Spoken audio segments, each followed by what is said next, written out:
Hey guys, tonight we slip our stocking feet across the chilly rushes of Hampton Court, candles trembling in iron brackets while a sleepy lute plucks shy scales 3 corridors away.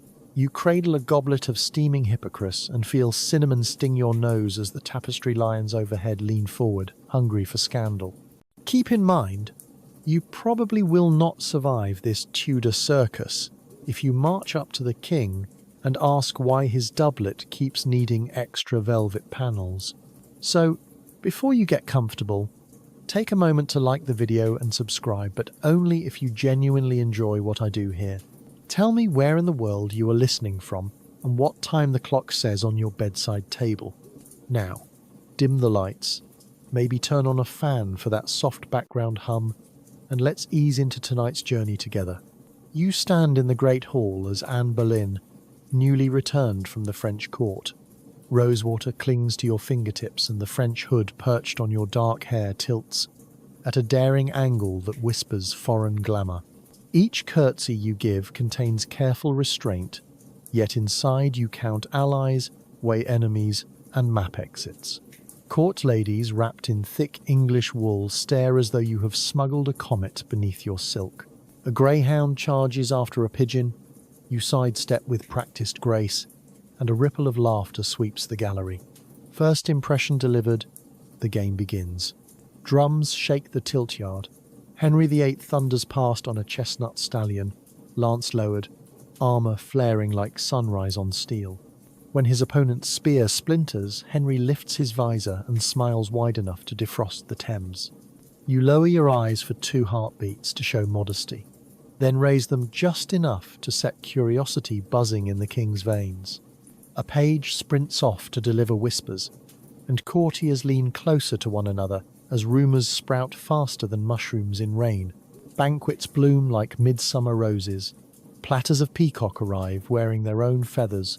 Sugar palaces list dangerously under candle heat, and minstrels slide into French love songs whenever you enter. Henry delivers verses swollen with moons, lions, and for reasons best left unexplored, several worshipful geese. Light joke number 1.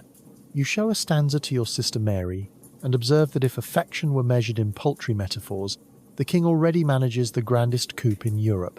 You keep him waiting, however, because respect and a marriage crown are no small requests. Queen Catherine of Aragon watches from her carved chair, dignity wrapped around her like polished silver. Grey threads line her braid, but her backbone never bends. Henry petitions Pope Clement for an annulment. Cardinals shuffle dusty cannons, ambassadors pass satin-wrapped bribes, and entire forests die for parchment. You attend masques where allegory abounds, perseverance defeating obstinacy in whirlwinds of silk, though half the audience keeps one eye on you and one on the king.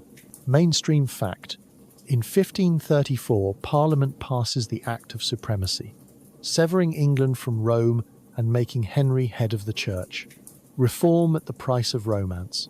Before dawn on a frosted January morning in 1533, you marry Henry in a chapel at Whitehall.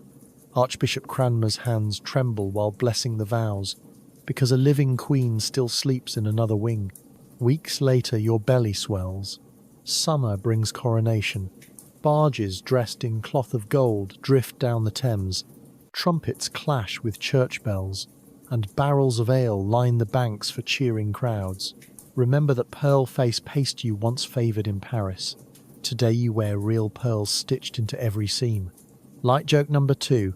You privately declare the menu needs fewer eel pies, even for royalty. On 7 September 1533 labour grips you, and hours later you cradle a daughter wrapped in linen the colour of dawn milk. Princess Elizabeth grips your finger with monarch-worthy resolve. Henry smiles, yet you see disappointment flicker behind his eyes before he leaves the room too quickly. Historians still argue whether resentment takes root that very day or grows slowly in the seasons ahead, but you feel the air cool like sudden shadow. Winters sharpen. Miscarriages strike with merciless timing. In January 1536, you lose a male fetus after slipping during mask rehearsal, and the crack in Henry's patience widens. Jane Seymour appears, pale satin and lowered lashes, while Thomas Cromwell, ever the strategist, assures himself that swift action will shield both reform and his own neck. Anxiety thickens court air like smoke in a kitchen. Superstitious courtiers whisper about a comet blazing over London that spring. Tournament gossips claim riders braid green and white ribbons into horse manes, secret initials J and H twisting together. Quirky tidbit. Fashionable ladies still smear crushed pearls mixed with vinegar on their cheeks as brightening masks, a trend you abandoned after deciding you would rather smell of roses than pickled jewellery. Light joke number 3 arrives when you remark to a lady that if celestial omens truly governed policy, everyone would invest in comet insurance. On 2 May 1536 royal guards in velvet and steel enter your chamber. They are polite, yet unyielding. A barge ferries you to the tower beneath sky, so blue it feels cruel. Ravens strut on the wharf, unaware of treachery. Inside apartments intended for Coronation Eve, you pace neat circles and write a letter proclaiming loyalty.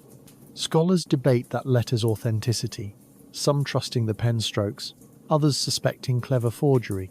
Fringe gossip flares about an extra finger hidden beneath your gloves. Glove makers raise their prices accordingly. Trial opens on 15 May. The jury includes your uncle Thomas Howard, who studies the flaw with scholarly intensity. Witnesses contradict themselves in a single breath. Evidence lists dances, friendly smiles and confessions bruised out of terrified musicians. Verdict: guilty of adultery, incest and treason. Sentence: burning or beheading, depending on royal mercy. Henry chooses the sword, which feels like frost rather than kindness. The final night tastes of candle wax and rasping stone. You distribute coins to jailers, ask for their prayers and forgive them their duty. Dawn on 19 May 1536 paints, tower green, a soft silver.